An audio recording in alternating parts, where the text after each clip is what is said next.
Oleksandr Usyk's management goes on to talk about dealing with Tyson Fury versus dealing with Team Joshua and Eddie Hearn. He goes on to say that dealing with Tyson Fury is a nightmare compared to dealing with Anthony Joshua. He said when he was dealing with Eddie Hearn and Anthony Joshua, he liked the way they worked. Everything was very clear. Everything was respectable. Things got done on time. They didn't have any problems.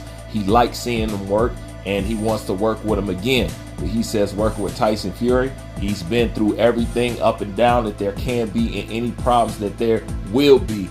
As far as a contract, Tyson Fury has gave them a headache, a problem, gave them the run around, the back and forth. And this just goes to show once again, the credit that we took away from Anthony Joshua trying to give us an undisputed fight between Tyson Fury. Of course, like always, everybody blamed Anthony Joshua. Anthony Joshua is the one. He's the one at fault. He's the one scared. He's the one this. He's the one that. Totally negating the fact that Fury does nothing but spin. He's never telling the truth. He's always blowing smoke up people's butt. Hell of a salesman.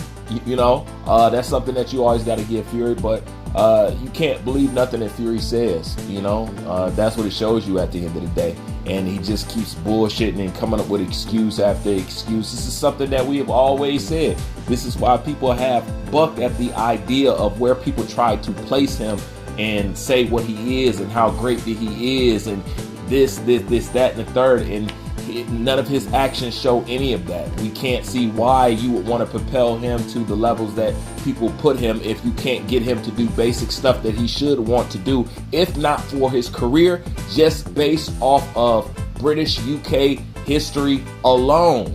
He should feel obligated to do it. Just off that alone.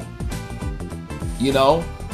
Especially guys who really ain't had their time in the sun, as far as if you're comparing it to what American fighters have done. They, you know, they really haven't really got their chance to really stand on top, you know? So it should be some obligation there just for that, just for the countrymen, just for the love of UK boxing. He's supposed to be all in. He's supposed to be all for it.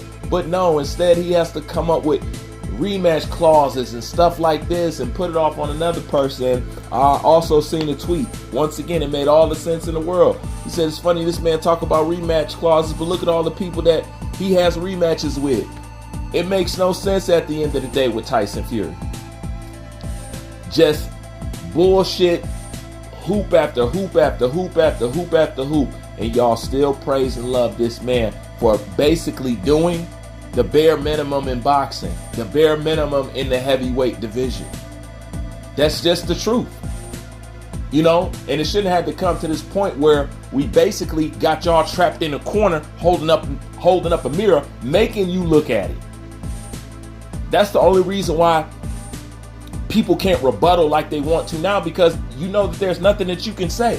All that Tyson Fury ball swinging that you're doing, now you're stuck in a place where you're going to have to recognize and you have to admit, yeah, he's bullshitting. Yeah, he comes across as a guy as ducking. He comes across as a guy as being scared. You're going to have to own all that now because you have no choice.